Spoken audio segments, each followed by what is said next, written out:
Welcome to the Rise and Thrive Revolution, the podcast for empowered women seeking growth, spiritual wisdom, and holistic well-being. I'm Victoria, a body confidence coach and the founder of Empower Her Health and Fitness. And I'm going to be your guide on this journey to rebel against the norms that society have told you to lead, to live a life filled with joy and purpose. So join me in each episode as we dive into empowering conversations on everything from embracing change, building resilience, to health, nutrition, and overall wellness. Because true empowerment begins with taking care of your mind, body, and soul. So thank you for being here. Thank you for listening. Let's get ready to rebel against the ordinary and embark on a transformative journey together. Let's get ready to rise and thrive. Hello and welcome back to the Rise and Thrive Revolution. Today I am getting witchy, and this is one of my favorite topics to talk about: astrology, spirituality, witchcraft, all the things. It's something I'm really passionate about. And before I get started, I do just want to let you know, if you are local to Barnsley, I am going to be doing a Samhain retreat and workshop on the 27th of October. It's a Sunday, and I would absolutely love for you guys to be there.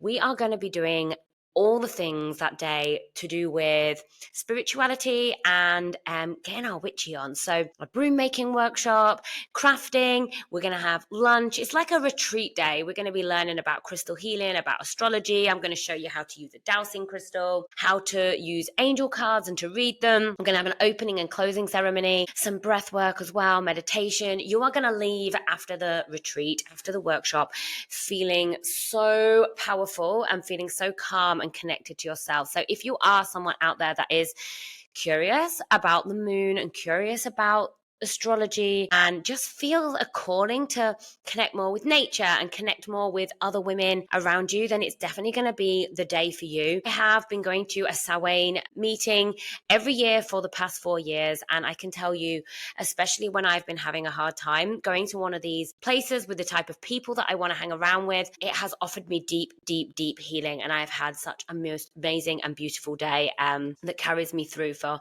months and months afterwards. So if you guys are interested in coming, if you just check in the show notes, there's going to be a link there for you to be able to book on or to find out more. And of course, you can always message me on Instagram.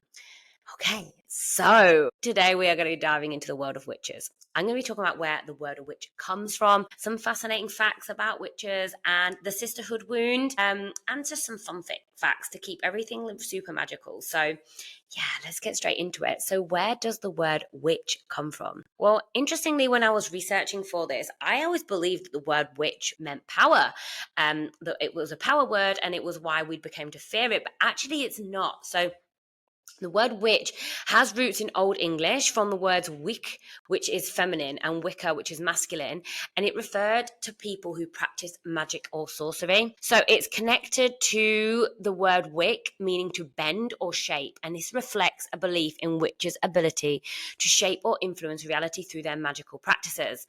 And then obviously over time, society's perception of witches transformed, with the word taking on more of a darker and negative connotation during periods like the witch hunts. But historically, witches were often healers and wise women in their community. And it's so interesting when you research this and look up into what witches were. Like, we hear about witches and we hear about witchcraft and we hear about the witch hunts that happened, and these women were, brutally murdered and put on trial for all sorts of things. Now, actually, when these women were put on trial, they were put on trial if they were a midwife. They were put on trial if they owned a cat.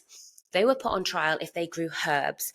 They were also put on trial if it was a personal vendetta. So if someone decided that they didn't like this lady, they would report her and she would be put on trial for being a witch. Now, some of these tests that they did to prove if you were a witch were things like tying them to a chair and drowning them. And if they floated, it meant they were a witch. If they drowned, it meant they were innocent. So there was never, ever going to be a way for these women to be able to succeed. It was just a lose-lose situation for them. And yeah, I just find it super interesting that what happened around the same time, coincidentally, that the church came into power. Now, the church came into power and they this happens even in modern times. We have to find a way to make everyone think the same as us and to be fearful of something which will then bring people together, because divide and conquer. United we rise, divided we fall. So if they can turn everyone against each other and make everyone fearful of one thing so that they all follow the same path. And interestingly, that's what happened when the church came into England, into power. They wanted to find a way to halt the evolution of souls, and they wanted to find a way to get everyone to think the same. So what was the easiest way to do that? That was to start blaming all sorts of different things on women and blaming them on witchcraft and blaming these women who actually were healers. They practiced herbal medicine. Like I said, they were midwives, and their knowledge made them really, really valuable to communities. And they had a way of being able to offer healing through the practices they gave, right? And it meant that people weren't relying so much on the church. And therefore, the church created this story. They created this kind of belief that women were witches and to be feared. Now, I ask you, if magic isn't real, then why were you scared of a witch? If magic is not real, and that's what they were going around saying, magic isn't real. Well, if magic wasn't real, then why were you murdering people that were supposedly practicing magic? That's what I always think about it. So they created mass fear, and they made it was divide people. So they turned everyone against each other. So they turned women against each other. So this is where the sisterhood wound comes from, which I'm going to talk about later on. So during this time, they turned people against each other, and women were put on trial, like I mentioned. And this was paranoid-fueled accusations. Like, so many innocent people were, and especially women, were targeted for not conforming to societal norms. So if they weren't following the normal path, this is when they would be labeled a witch. So this is where the church came in, and they wanted everyone to think the same. They wanted everyone to believe the same. And if you went against the grain, then you would be classed as a witch because you weren't following the thing that everyone else was doing.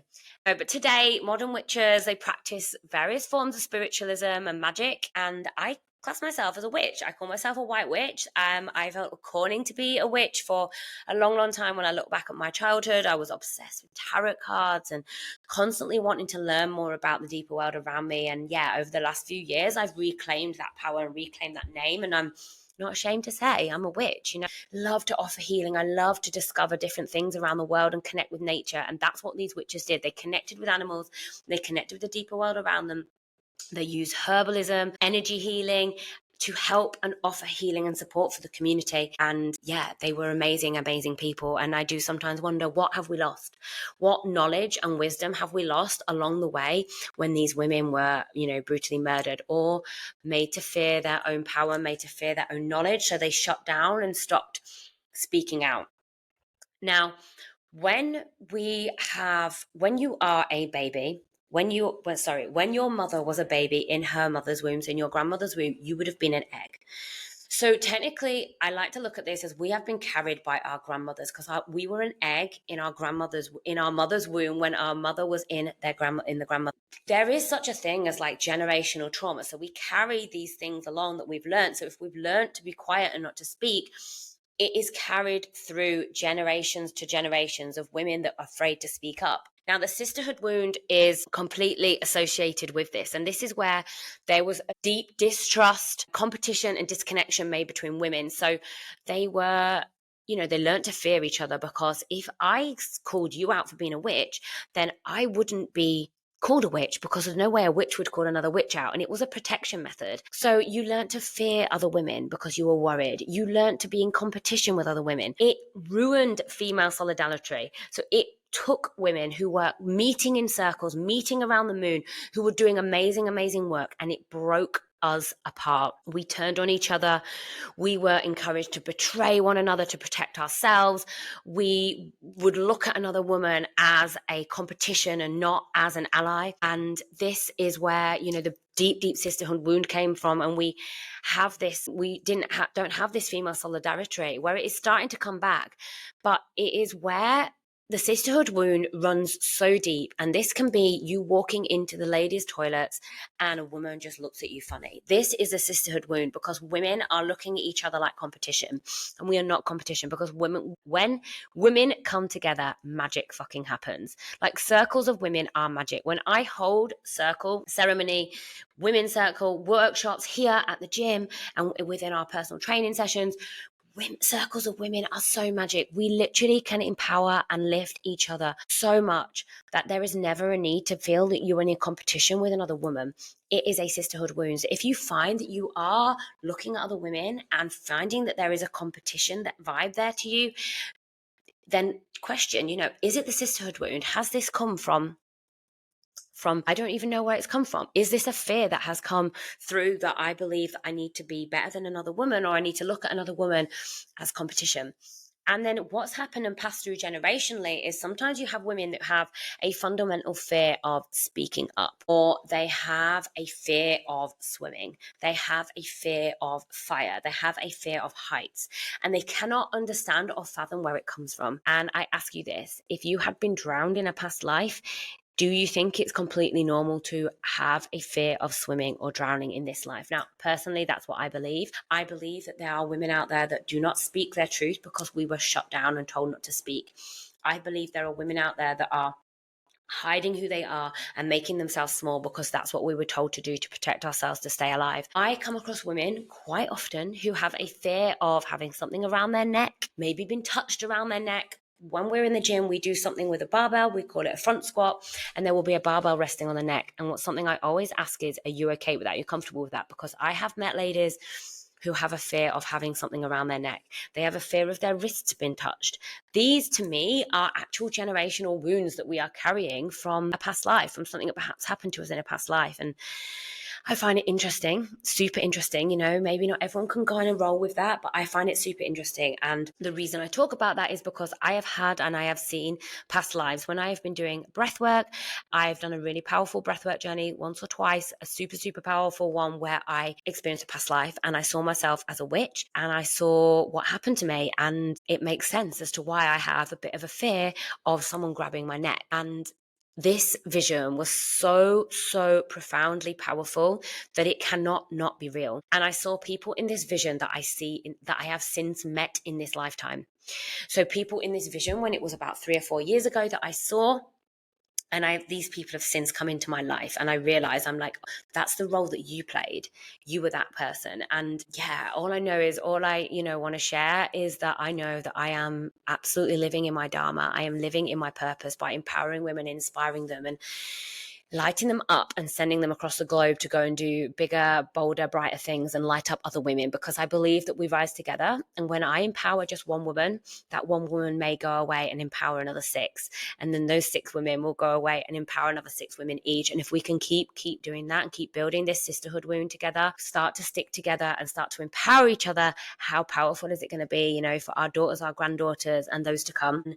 Yeah, I just want to make the world a better place. And I think when we tune into this witch side of us, we really can make the world a better place. So I just want to talk about a couple of funny facts with the witches. So broomsticks, and where do they come from? So the association of witches with broomsticks, they say, comes from a pagan fertility ritual. So women would have ridden around on broomsticks and to bless the land for an abundant harvest. So this is why around Samhain, so we have Sabbats that are the turning of the wheel. So I have spoke about this in one of my podcasts called the Embolic Podcast.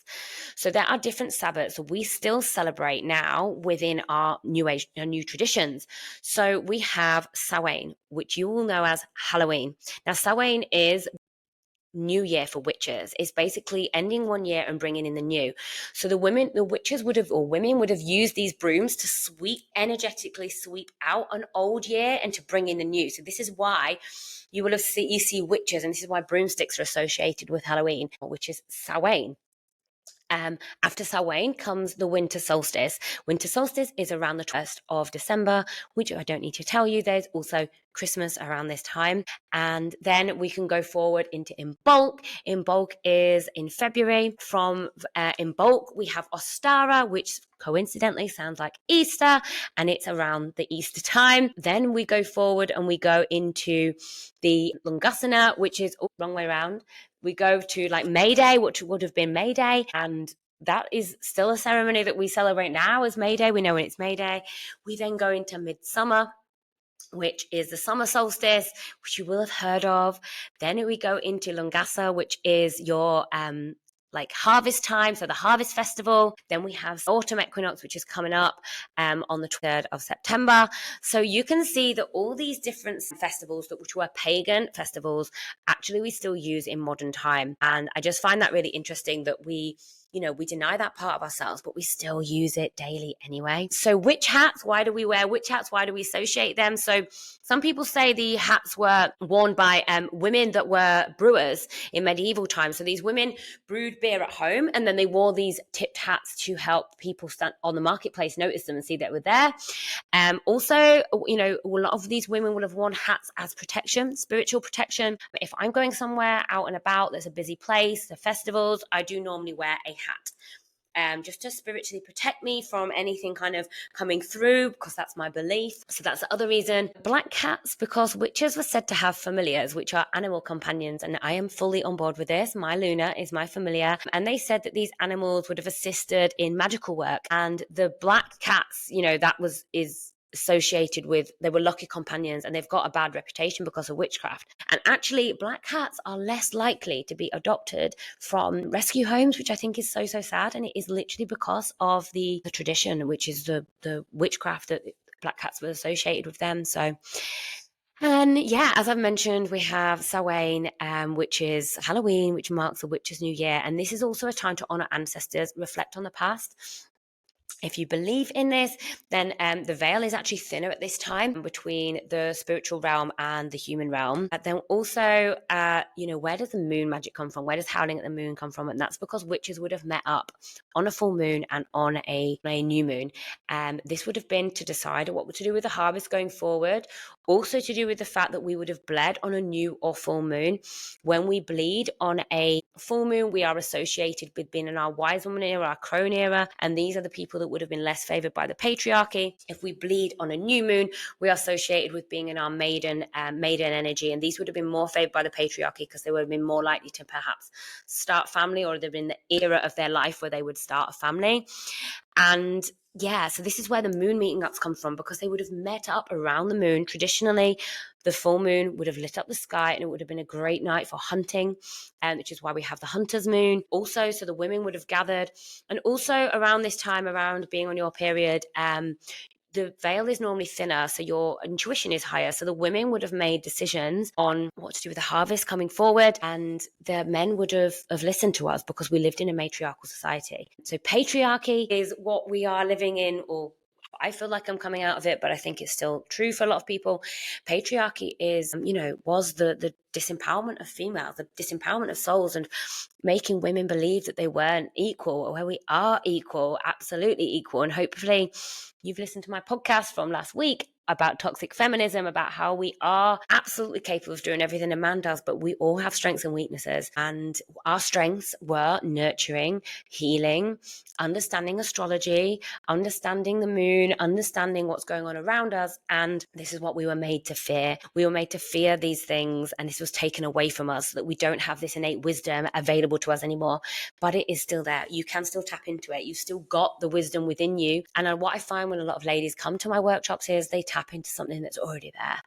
They're like, I just felt a calling to come, and then they learn something and they're like, I knew this. They just knew it. And because the magic is always, always inside you. And to me, it's a beautiful journey to start opening up, to learn about astrology, to learn about the deeper world around us, to connect with nature, to understand the herbs that's growing around us, to understand, to be able to heal yourself, even if it's just getting back into crafting. So you're putting your phone down on a weekend and making things. I make all my own skincare now. I make my own moisturizer. I have crafted so many things, and I craft a broom every year. I make my own wreaths for my doors. It's just so much fun, and it allows me to really connect with myself and connect with nature, and put my phone down, So I hope this has been a really quick one today. I hope you've enjoyed it. I just want to, invite you to explore anything that you may feel connected to that witch energy. And whether you're curious, or maybe you're already practicing, or you're just a bit intrigued by the history, but to me, women are, and witches are, symbols of power, wisdom, and transformation. So if this episode has sparked a little bit of magic in you, maybe there is a witch in you after all. Thank you so much for listening. I've been Victoria. This is the Rise and Thrive Revolution. If you are interested in joining me for my Samhain day retreat, where we are going to unleash our witch and just make magic and have the most powerful, relaxing, and beautiful day, please check out the link in the show notes or drop me a message on Instagram, Empowered by Victoria. So thank you so much for listening to this episode of the Rise and Thrive Revolution. I just want to express my gratitude for you listening, because you put yourself out there and it means a lot that people are spending their time listening to what you've got to share. So I truly, truly hope you got something from it and you found some inspiration for your journey. Now, I'm just going to invite you to take a moment, if you can, to leave a review on your favorite podcast platform. If you're listening on Spotify, you can give me 5 stars. Of course, my inbox is open if you want to send a review via my inbox, or just let me know what you thought. Any questions you've got, I'd love to hear from you. If you do want to follow me on social media, it's Empowered by Victoria. If you want to follow the gym I own, empowerher.health.fitness. We are a female-only community who are here to transport and inspire women on an empowering journey. So thanks again for listening. Until next time, let's rebel against the ordinary. Let's get ready to rise and thrive.